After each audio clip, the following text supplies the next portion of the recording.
Sporting Equals is a charity. Its main functions is about increasing the involvement of all communities in sport, and it's also about increasing participation at grassroots level, but also all the way up to elite level. I think if communities knew the benefits of sport wasn't just about playing it as a hobby, it gives you interpersonal skills, builds your confidence, networking, team working. So it gives you a lot more than just having a hobby to do after school, after college, after work.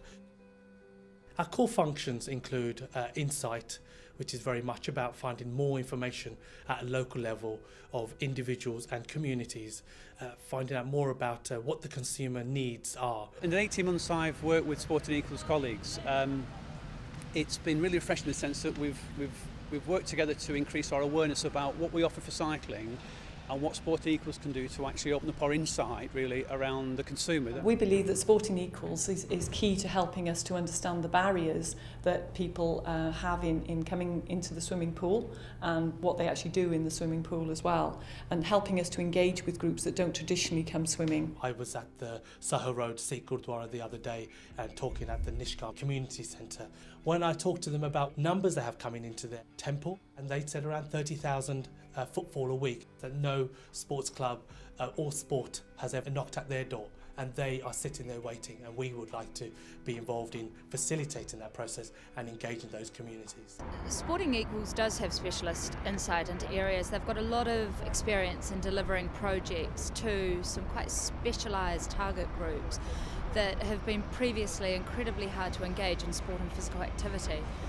Well, sport has brought the Olympics to East London, which is one of the biggest areas of regeneration in the UK and Europe. And there are so many opportunities coming to East London now that would never have come here if it had not been for the Olympics. And we need help in translating some of those opportunities, and we would look to Sporting Equals to do that. The second core function of the organisation is about the consultancy. Once we've got the insight, we've got a good range of information about and the profile of our consumers, then it's about developing toolkits and models. And actually we're going back internally across the whole of British cycling and saying, do you know what, we don't have a participation base comprised of black and minority ethnic groups. It's a substantial part of the population. We're completely committed to being more inclusive. So we're going to have to change the way we offer cycling to that community. I'm convinced actually that without the help of Sporting Equals this year, we wouldn't have perhaps had the cut through that we have got. The need for Sporting Equals to stay close to what we're doing, help us understand that market, and help us deliver the 125,000 people who want to suck into the sport. I think it's critical that that continues to happen.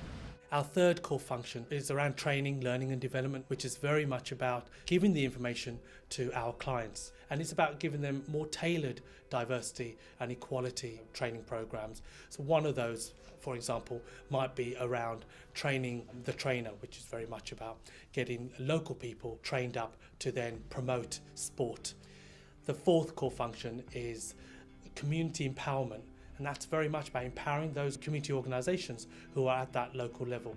And the reason I got involved in Sporting Equals is because it's such a good organisation, which looks at a variety of backgrounds, people from different ethnic minorities, and they focus purely on getting those people into sport. I think getting involved in Sporting Equals was key for me because it's a chance to give back to the grassroots level of sports all around the country and all different communities, like trying to get them into participation as much as possible.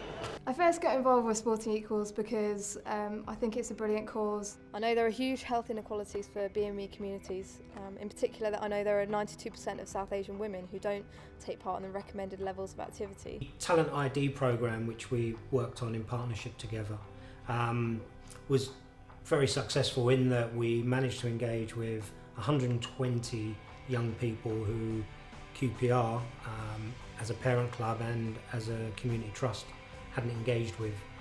So there's 120 young people plus their parents, and a number of grassroots football clubs that they were associated with. The partnership we've created with Sporting Equals, we very much see it as a long-term partnership and building of a strategy to make us as a club and a community trust as relevant as possible to the communities that surround Loftus Road here at the stadium, as well as the wider reach of West and North West London where we have our outreach programmes going on.